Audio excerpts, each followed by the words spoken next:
4. Diário de Jonathan Harker. Continuação.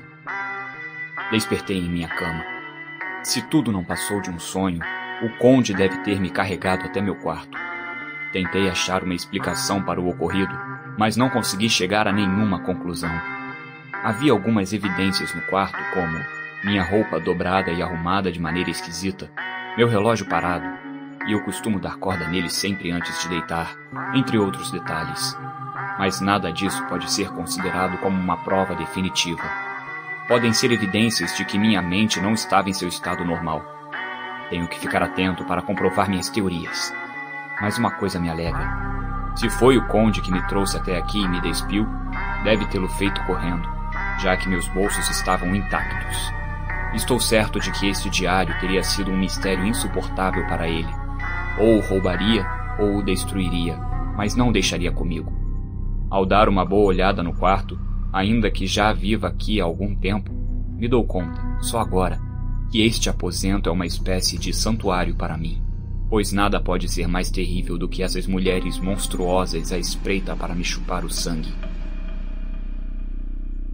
18 de maio.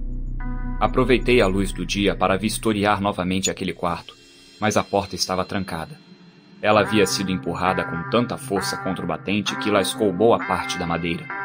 Observando mais de perto, pude ver que o ferrolho não havia sido puxado, então a porta deveria estar trancada por dentro. Temo que não tenha sido um sonho, e decidi agir de acordo com essa suposição. 19 de maio. Com certeza estou em uma armadilha. O conde me pediu, na noite passada, com o mais suave dos tons, que escrevesse 3 cartas. Uma dizendo que meu trabalho já estava quase no fim e que iria para casa dentro de poucos dias. Outra falando que sairia na manhã seguinte do dia que escrevi a carta, e a terceira afirmando que havia deixado o castelo e já estava em Bistritz. Meu desejo era de protestar, mas senti que diante dos acontecimentos recentes seria uma loucura ter problemas com o conde. Estou completamente sob seu poder, e negar-lhe teria despertado suas suspeitas e excitado sua cólera. Ele sabe que eu sei mais do que deveria e, portanto, não devo continuar vivendo para sua própria segurança. Minha única possibilidade, então, está no prolongamento de minhas oportunidades. Pode acontecer alguma coisa que me dê uma possibilidade de fugir daqui. Vi em seus olhos algo daquela ira que se manifestou quando lançou a mulher loura para longe. Disse-me que ao escrever agora, com certeza, tranquilizaria meus amigos, e me assegurou insistentemente que enviaria essas cartas, que seriam detidas em Bistritz até o dia oportuno, no caso de que o azar permitisse que eu prolongasse minha estadia. Desta forma, opor-me a ele levantaria muitas suspeitas. Fingi estar de acordo com ele e perguntei qual data deveria pôr nas cartas. Ele fez alguns cálculos e disse: a primeira para o dia 12, a segunda para 19 e a terceira para 29 de junho. Bom, agora já sei até quando irei viver. Deus me ajude. 28 de maio. Finalmente apareceu uma oportunidade para fugir, ou ao menos enviar algumas poucas palavras para casa. Um grupo de ciganos acampou no pátio interior do castelo. Estes são bem peculiares desta parte do mundo, ainda que sejam aliados aos ciganos em todos os outros países do planeta.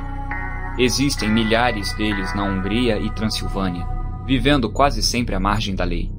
Atribuem-se nomes de nobres, são indomáveis e não professam nenhuma religião, salvo as superstições, e só falam seus próprios dialetos.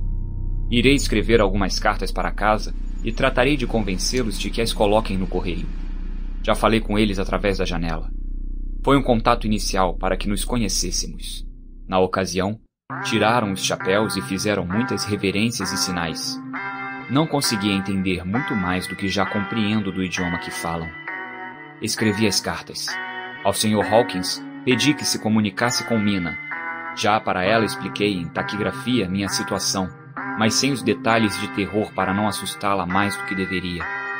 Caso as cartas não sejam despachadas, o conde não poderá conhecer meu segredo, nem tampouco o alcance de meus conhecimentos acerca dele e daquele lugar. Apesar de que intuo que ele já sabe o suficiente sobre mim. Arremessei as cartas através das grades da minha janela, junto a uma moeda de ouro. Fiz todos os sinais que pude para fazê-los entender que as deveriam pôr no correio. Um homem se aproximou, as recolheu, as apertou contra o peito e se inclinou. Em seguida, as guardou sob o gorro que usava. Não podia fazer mais do que isso.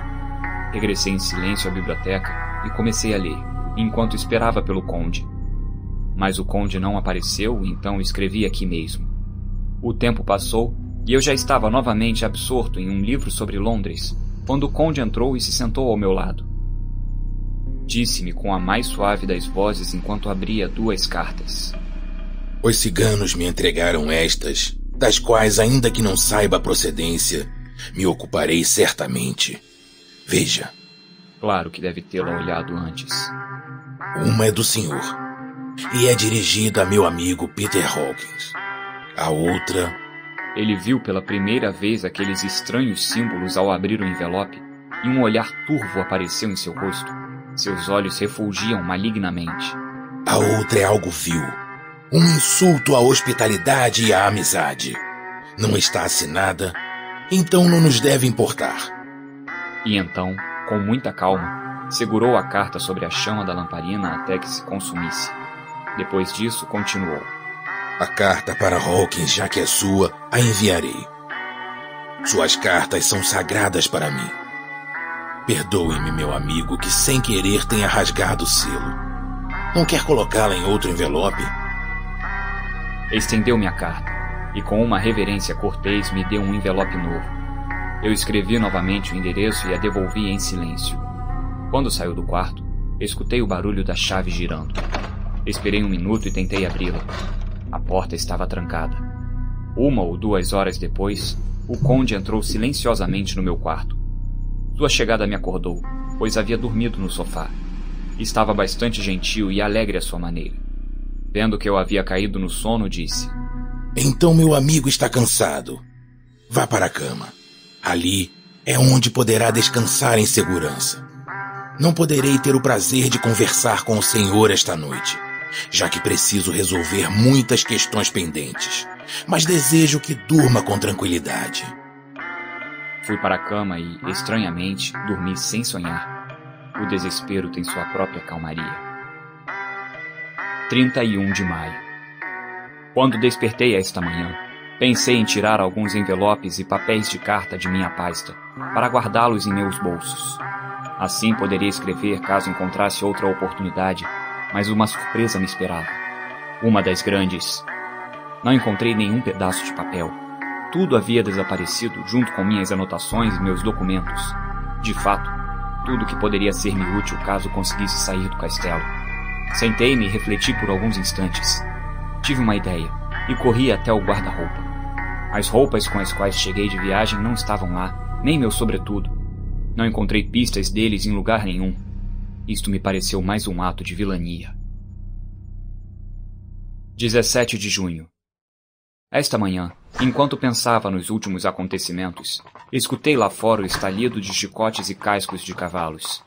Fui, com alegria, até a janela e vi entrar em 2 grandes diligências puxadas por 8 lindos corcéis cada uma.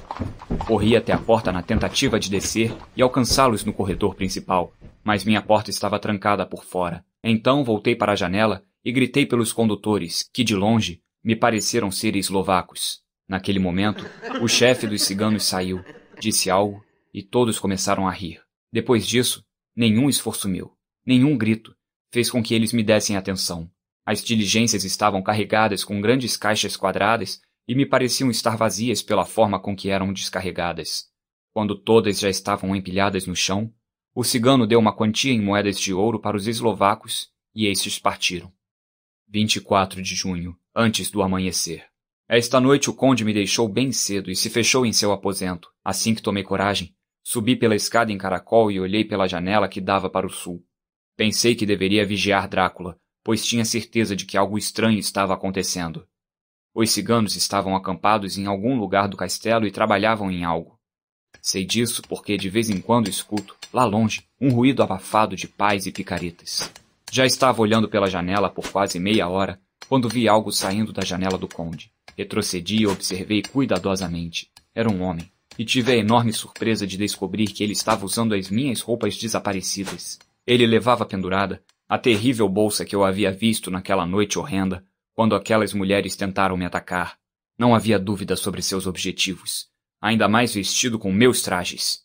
Este é, então, seu plano diabólico, permitir que outros pensem ter me visto andando pelo povoado, de forma que possa ser atribuída a mim qualquer maldade que ele possa cometer. Enfurece-me pensar que seja isso o que ocorre, enquanto eu permaneço aqui aprisionado, sem a proteção que a lei confere a um interno. Imaginei que pudesse observar o regresso do conde e por muito tempo fiquei sentado ao lado da janela. Foi então que comecei a notar pequenas nuances de beleza flutuando nos raios de luz da lua. Pareciam com as mais diminutas partículas de pó, girando em redemoinho e se agrupando em nuvens encantadoras.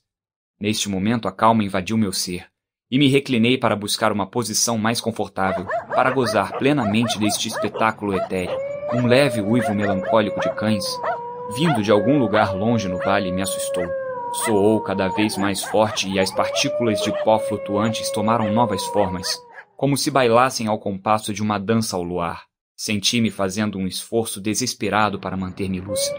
Minha sensibilidade adormecida tentava responder àquele chamado. Eu estava sendo hipnotizado. O pó dançou mais rapidamente e os raios da lua pareciam estremecer ao passar próximo a mim, em direção à escuridão. As partículas, então, começaram a formar figuras fantasmagóricas. Foi aí que saí do transe e comecei a correr o mais rápido que pude para fugir dali. Os fantasmas estavam gradualmente se materializando através dos raios da lua. Eram as 3 mulheres que queriam meu sangue. Só me senti mais seguro quando entrei em meu quarto. Depois de poucas horas, escutei algo se mexendo no aposento do conde, como se fosse um gemido suprimido rapidamente. E logo tudo ficou em silêncio, em um profundo e terrível silêncio que me fez estremecer. Com o coração batendo acelerado, fui novamente até a porta. Mais uma vez estava trancada por fora. Senti-me o último dos prisioneiros a caminho da morte. Simplesmente chorei. Enquanto me lamentava, ouvi outro ruído. Dessa vez lá fora, no pátio. Um aterrorizante grito de mulher. Corri até a minha janela e olhei pelas grades. De fato, havia ali fora uma mulher despenteada, com as mãos no peito, como se fosse vítima de um grande infortúnio. Quando me viu na janela, gritou com uma voz carregada de ameaça: "Monstro! Devolva meu filho!" Caiu de joelhos e, levantando os braços, gritou mais algumas palavras em um tom que atormentava meu coração. Começou a arrancar os cabelos e a se golpear, se abandonando a todas as violências causadas por uma emoção desesperada. Finalmente correu, e ainda que não pudesse vê-la, podia escutar como batia com suas mãos nuas na porta. Em algum lugar muito acima de mim, provavelmente da torre, ouvi a voz do conde em um sussurro metálico. Seu chamado parece ter sido respondido desde muito longe e de todos os lados pelos uivos dos lobos. E logo Malcatéia entrou no pátio. Não se ouviram mais os gritos da mulher, e os uivos dos animais não duraram muito. Em pouco tempo se retiraram de um em um, lambendo os focinhos. Não senti pena da mulher, pois sabia o que tinha acontecido com seu filho. Era melhor então que estivesse morta, mas o que farei? Como poderei escapar desta horripilante noite de terror e medo? 25 de junho, pela manhã. Ninguém sabe como é doce e agradável para o coração e os olhos a chegada do amanhecer, até sofrer os horrores da noite em sua escuridão. Quando o sol se levantou esta manhã, meu temor se evaporou tal qual uma indumentária etérea que se dissolvia com o calor. Devo agir enquanto a coragem que o dia atrás permanece. Na noite passada, a primeira carta da série fatal que irá apagar qualquer traço de minha existência sobre a Terra foi enviada. Não devo pensar nisso. Devo agir. Sempre fui ameaçado durante a noite, quando me encontrei de alguma forma em perigo ou com medo. Ainda não vi o conde à luz do dia. Será que ele dorme enquanto todos estão acordados e que fique acordado quando todos dormem? Se pelo menos pudesse chegar a seu quarto. Mas não há como. A porta está sempre trancada, não há forma de chegar até ele. Minto. Há sim um caminho, por onde ele sai todas as noites. Eu mesmo o vi se arrastar para fora de sua janela. Por que eu não posso fazer como ele e me arrastar para dentro? As probabilidades são pequenas, mas a necessidade me obriga a correr todo e qualquer risco. Está decidido. Irei correr o risco. O pior que poderá me acontecer é a morte, mas a morte de um homem não é a morte de um bezerro, e o tenebroso além da vida ainda pode me oferecer oportunidades. Que Deus me ajude em minha investida. Adeus, Mina. Se fracasso, adeus, meu amigo e segundo pai. Adeus tudo. E mais uma vez e por último, adeus, Mina. No mesmo dia, mais tarde. Fiz o esforço e com a ajuda de Deus consegui voltar para este quarto. Vou escrever em ordem cada detalhe. Fui, enquanto ainda tinha coragem, até a janela do lado sul e saí por ela. As pedras são grandes e estão cortadas de maneira tosca. Tirei minhas botas e me aventurei como um louco. Olhei mais uma vez para baixo, para ter certeza de que uma olhada repentina para aquele terrível abismo não me assustaria durante o percurso. De qualquer forma, resolvi manter o olhar fixo para o alto. Conheço bem a janela do conde, e me dirigi até lá da melhor maneira que pude. Não fiquei enjoado. Suponho que estava nervoso demais, e o tempo que levei para chegar a meu destino me pareceu ridiculamente curto. Em um piscar de olhos já estava abrindo a janela. Fiquei ansioso, com medo de ter alguém no quarto, mas, para minha sorte, o aposento estava vazio. Era mobiliado com coisas esquisitas, que pareciam nunca terem sido usadas. Os móveis eram do mesmo estilo dos outros cômodos e estavam cobertos de poeira. Procurei a chave da porta que não estava na fechadura, mas não a encontrei em lugar algum. O que encontrei, para minha surpresa, foi um monte de ouro, de todos os tipos, em moedas romanas e britânicas, austríacas e húngaras, gregas e turcas. As moedas estavam cobertas com uma película de pó, como se tivessem estado ali por muito tempo. Nenhuma tinha menos de 300 anos. Também havia algumas joias, mas todas velhas e desbotadas. Em uma esquina do aposento havia uma pesada porta que me levou até uma escada em caracol muito íngreme. Desci tomando muito cuidado onde pisava, já que estava bastante escuro. Ao fundo havia um corredor, parecido com um túnel, através do qual percebi um cheiro mortal. O cheiro da terra recém-mexida. Conforme avançava no corredor, o cheiro se tornava mais intenso e mais próximo. Abri outra porta e me deparei com uma antiga e velha capela, que havia sido usada como cemitério. No teto havia muitas rachaduras, mas o solo parecia ter sido escavado recentemente, e a terra havia sido colocada em grandes caixas de madeira, com certeza aquelas trazidas pelos eslovacos. Não havia ninguém por perto. Consegui, então, fazer uma minuciosa investigação do terreno. Desci até as catacumbas, e em duas delas não vi nada além de velhos caixões e uma grande quantidade de poeira. Mas na terceira, o que descobri me congelou de pavor.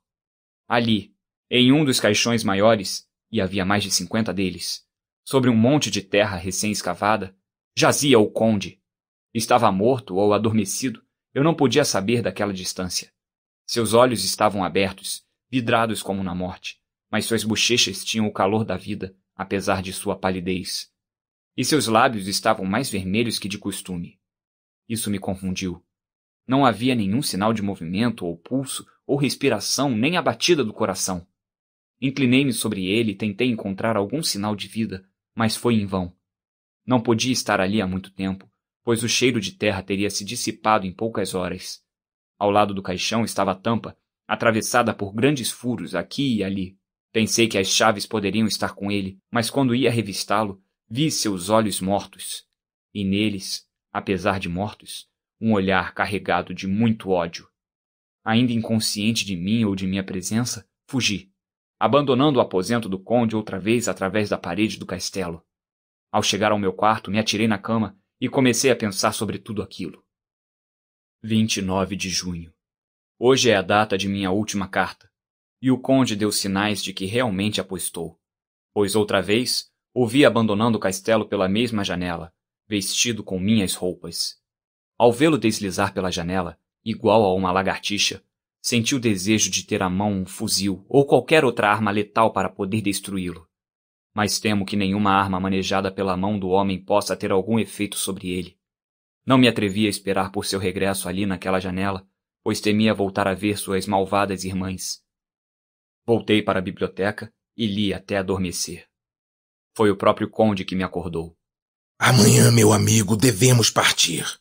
O senhor irá regressar para sua bela Inglaterra, e eu a um trabalho que talvez tenha um fim que faça com que nunca mais possamos nos ver outra vez.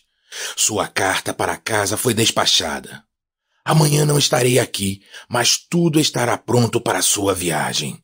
Pela manhã, virão ao castelo os ciganos, que precisam terminar algumas coisas, e também os eslovacos.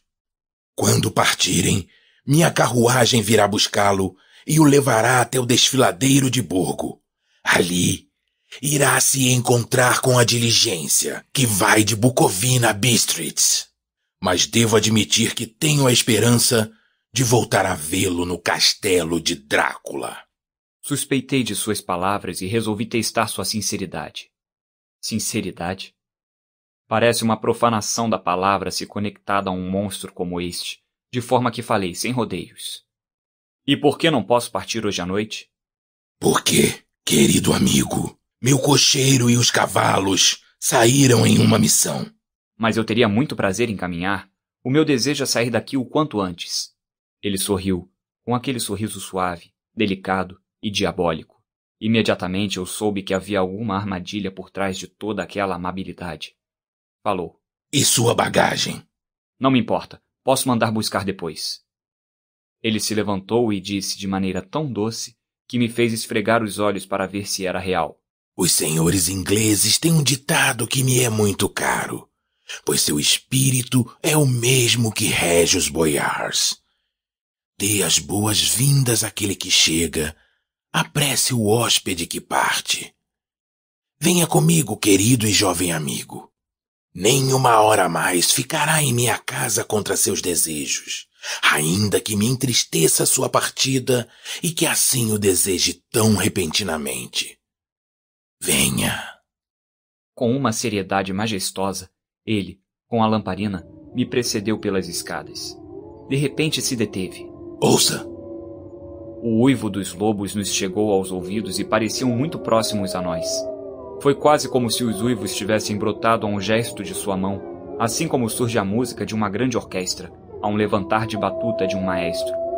Depois de um momento de pausa, ele continuou, de maneira majestosa até a porta. Correu os ferrolhos, destravou as pesadas correntes e começou a abri-la. Assombrado, vi que estava sem chave.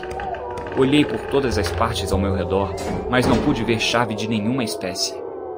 À medida que a porta abria, os uivos dos lobos iam aumentando de intensidade e cólera. Através da porta entreaberta pude ver seus focinhos vermelhos com aqueles dentes pontiagudos, e as garras das patas pesadas enquanto saltavam. Dei-me conta de que seria inútil lutar contra as vontades do conde naquele momento. A porta continuava se abrindo lentamente e agora só o corpo do conde bloqueava a entrada. Diante daquele cenário, me veio a ideia de que esse era o objetivo por trás de tudo aquilo. Talvez aquele fosse o momento em que eu seria para sempre condenado. Iria ser entregue aos lobos por minha própria vontade. Havia uma maldade diabólica nesta ideia, e me agarrando em um último fio de esperança, gritei: "Feche a porta! Irei esperar até amanhã!"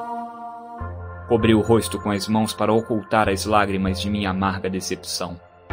Com um movimento de seu poderoso braço, o conde fechou a porta de um golpe só, e os grandes ferrolhos, ao voltarem para seus lugares, fizeram um barulho que ecoou por todo o corredor.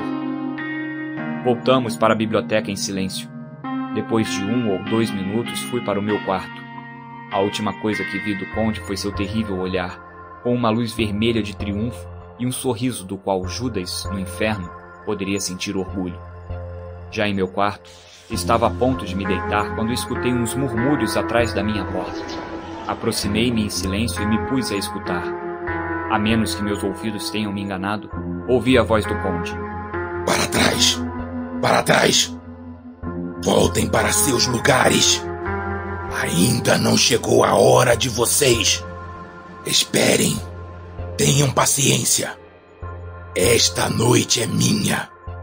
Amanhã, a noite será de vocês! Houve um ligeiro e doce murmúrio de risadas, e em um acesso de fúria abri a porta de um golpe. Vi ali fora aquelas 3 terríveis criaturas lambendo os lábios. No momento em que apareci, todas se uniram em uma horrível gargalhada e saíram correndo. Voltei para o quarto e caí de joelhos. Está então tão próximo o final? Amanhã? Amanhã. Senhor, ajude a mim e aqueles que me amam. 30 de junho, pela manhã. Estas podem ser as últimas palavras que escreverei neste diário. Dormi até pouco antes do amanhecer e ao despertar caí de joelhos novamente, pois se a morte vem, quero estar preparado. Finalmente senti aquela mudança sutil da atmosfera e soube que o amanhecer havia chegado. Logo ouvi o bem-vindo cantar do galo e senti que estava a salvo. Com o coração alegre, saí do quarto e corri escadas abaixo. Como a porta estava sem chave, talvez fosse a hora de conseguir minha liberdade. Com as mãos tremendo de ansiedade, destravei as correntes e abri os pesados ferrolhos, mas a porta não se moveu. O desespero tomou conta de mim. Empurrei a porta. Nada. Parece que haviam trancado a chave depois de ter subido a meu quarto na noite passada. Um desejo de conseguir essa maldita chave a qualquer preço se apoderou de mim. Decidi, então, escalar a parede mais uma vez para chegar ao quarto do conde. Eu poderia morrer, mas a morte agora me parecia o menor dos males. Sem perder tempo, deslizei até a janela do aposento daquele ser. Estava vazio, mas isso eu já esperava. Não encontrei a chave em lugar nenhum, mas o monte de ouro permanecia lá. Desci até a capela. Sabia bem onde encontrar o monstro que procurava. O grande caixão estava no mesmo lugar, mas desta vez estava tampado, com os pregos prontos para serem colocados. Eu sabia que tinha que chegar até o corpo para encontrar a chave. Então levantei a tampa e a encostei na parede. Foi quando vi algo que encheu minha alma de puro terror. Ali estava o conde, mas parecia muito mais jovem, como se tivesse rejuvenescido, pois seu cabelo branco e seus bigodes agora eram de um cinza escuro. As bochechas estavam mais rechonchudas, e sob elas a pele, antes branca, parecia agora avermelhada. Sobre seus lábios havia gotas de sangue fresco que caíam em fios desde a esquina de sua boca e corriam por sua barba e seu pescoço. Até seus olhos, profundos e brilhantes, pareciam estar afundados no meio da carne, pois as bolsas debaixo de suas pálpebras estavam inchadas. Parecia como se aquela horrorosa criatura simplesmente estivesse saciada com sangue. Jazia como uma sanguessuga horripilante, exausta de tão farta. Tremi quando me inclinei para tocá-lo, e todos os meus sentidos se rebelaram a este contato. Mas eu precisava olhar em seus bolsos ou estaria perdido. Já podia ver meu próprio corpo servir de banquete para aquelas 3 mulheres nesta próxima noite. Debrucei-me sobre o corpo, mas não pude encontrar sinais da chave. Parei e olhei para o conde. Havia em seu rosto um sorriso sarcástico que me deixava louco. Aquele era o ser que eu estava ajudando a se mudar para Londres, onde, talvez, nos séculos vindouros poderia saciar sua sede de sangue e criar um novo e sempre mais amplo círculo de semidemônios. O mero fato de pensar naquilo me fazia estremecer. Senti um terrível desejo de salvar o mundo daquele monstro. Não tinha à mão nenhuma arma letal, mas peguei a pá que os homens usaram para encher as caixas. Levantei-a e golpeei aquele rosto odioso. Ao fazê-lo, a cabeça virou e os olhos recaíram sobre mim com todo o seu brilho, como um basilisco. Seu olhar me paralisou e a pá acabou por não pegar em todo o rosto, fazendo apenas uma pequena incisão em sua testa. A ferramenta caiu das minhas mãos e, ao puxá-la, ela ficou presa na tampa encostada na parede, que caiu novamente sobre o caixão, escondendo aquela terrível imagem. A última visão que tive foi a do rosto manchado de sangue, com uma careta maliciosa, que teria sido muito digna do mais profundo dos infernos. Refleti muito sobre qual seria meu próximo movimento, mas parecia que meu cérebro estava em chamas, então esperei, sentindo que meu desespero só aumentava. Enquanto esperava, escutei bem ao longe um canto cigano entoado por vozes alegres que se aproximavam, e através deste canto pude ouvir o som das rodas pesadas e dos chicotes. Eram os ciganos e os eslovacos que chegavam. Saí correndo dali e cheguei ao quarto do conde, decidido a sair daquele lugar. Atento, pude ouvir um barulho de chave e uma pesada porta se abrindo. Deve haver outros meios de entrar naquele lugar, ou alguém tem a chave para uma das portas que vivem trancadas. Então chegou até mim um som de passadas, que morriam em alguma passagem, enviando um eco retumbante. Quis voltar para a catacumba onde talvez pudesse encontrar esta nova entrada, mas neste momento um golpe de vento violento pareceu penetrar no quarto, fechando a porta que dava para a escada em caracol e que levava à capela. Tentei abrir a porta, mas estava hermeticamente fechada. Era prisioneiro novamente, e o círculo de meu destino parecia ir se fechando cada vez mais. Enquanto escrevo isso, no corredor, abaixo de mim dá para ouvir o som de muitos pés e de coisas muito pesadas sendo transportadas. Com certeza eram as caixas com seu carregamento de terra. Também dá para ouvir o som de um martelo. É o caixão do conde, e está sendo fechado. Agora posso ouvir novamente os pesados pés avançando pelo corredor. A porta se fecha, as correntes se chocam ao serem colocadas. Se ouve o som da chave na fechadura, posso até ouvir quando a chave é retirada. Outra porta se abre e se fecha. As rodas pesadas partem através do pátio e do terreno rochoso. O fustigar dos chicotes e os coros dos ciganos desaparecem na distância. Estou sozinho no castelo com essas horríveis mulheres. Mina é uma mulher, e não tem nada em comum com elas. Estas são criaturas endiabradas, vindas do mais profundo dos infernos. Não irei ficar só aqui com elas. Tenho que fazer algo, escalar a mais distante parede do castelo. Levarei algum ouro comigo, talvez o necessite mais tarde. Quem sabe encontro alguma maneira de sair deste lugar horrível. E então, rápido para casa. Vou pegar o mais próximo e veloz dos trens. Vou para longe deste maldito lugar, desta maldita terra, onde o demônio e seus filhos ainda caminham com pés terrenos. Pelo menos a bondade de Deus é melhor que a destes monstros, e o precipício é íngreme e alto. A seus pés, um homem pode dormir como um homem. Adeus tudo. Adeus, Mina.